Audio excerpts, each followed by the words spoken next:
Back एक feel करता है। इसके अलावा आपके मसल्स जो है एब्डोमेन के वो बहुत ज़्यादा स्ट्रेच होना शुरू हो जाते हैं और वो जो पहले सपोर्ट कर रहे होते हैं आपको, अब वो बहुत ज़्यादा रिलैक्स होना शुरू हो जाते हैं, तो ये भी एक रीज़न हो सकता है। इसके अलावा जो है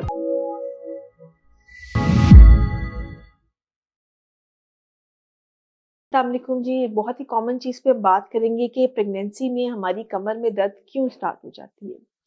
अच्छा, नंबर 1 तो जो पेशेंट बाज़ दफ़ा जैसे ही प्रेगनेंसी होती है, अभी प्रेगनेंसी टेस्ट पॉज़िटिव आता है, तो हमारे पास पेशेंट्स आ जाती है कि मेरी तो कमर में इतनी दर्द है कि मुझसे उठा नहीं जा रहा। मेरे ख़्याल है कि इसका ताल्लुक जो है ना वो साइकोलॉजिकल भी होता है। इसमें पेशेंट की थोड़ी-सा स्ट्रेस, एंग्ज़ायटी जब प्रेगनेंसी टेस्ट पॉज़िटिव आता है, स्पेशली फर्स्ट प्रेगनेंसी में, तो वो ज़ो कुछ परेशान हो जाते हैं और उसमें वो शायद जो कमर दर्द उनको पहले भी थी, जिसको वो नहीं नोट कर रहे होते, उसमें वो कमर दर्द को उनको फ़ील करना शुरू कर लेते हैं। तो एक तो इसमें साइकोलॉजिकल एलिमेंट होता है।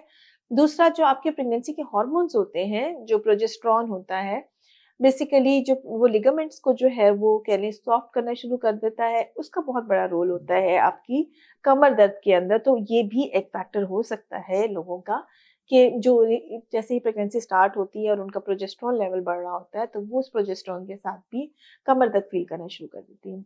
तीसरा रीज़न हमारे यहाँ कैल्शियम, विटामिन डी की डेफिशिएंसी है। न्यूट्रिशनल डेफिशिएंसी जो होती है कि चूँकि हमारी डाइट इतनी प्रॉपर नहीं होती है और पहले शायद ख़वातीन अपना ख़्याल नहीं रख रही होती है और प्रेगनेंसी में चूँकि वो अपना ख़्याल रखना शुरू करती हैं, तो इस वक़्त वो अपनी कमर दर्द उनको यानी वो फ़ील भी कर रही होती है और उसके वक़्त उसका वो ट्रीटमेंट भी ढूँढ रही होती हैं। तो कैल्शियम का इंटेक और विटामिन डी का इंटेक जो है, अगर आप पहले प्रेगनेंसी से पहले ले रहे हैं, तो वो आपको ज़्यादा फ़ायदेमंद होता है।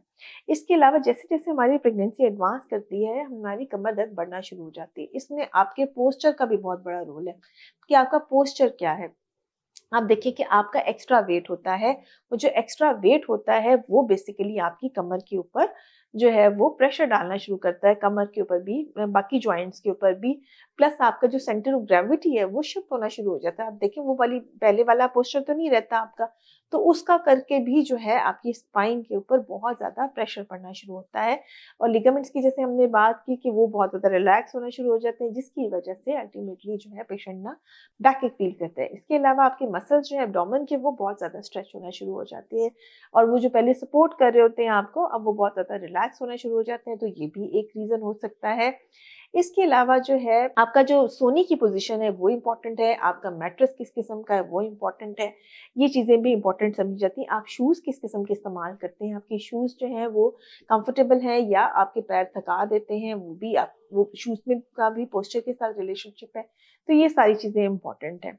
जहाँ तक इसके रिलीफ का ताल्लुक है, तो इसमें सबसे इम्पोर्टेंट बात ये है कि आप अपने पोस्चर को करेक्ट रखें और सीधा रखिए, ठीक है? आप अपने आप को कह लें बैक को सपोर्ट दीजिए और अपने पोस्चर को सीधा रखिए।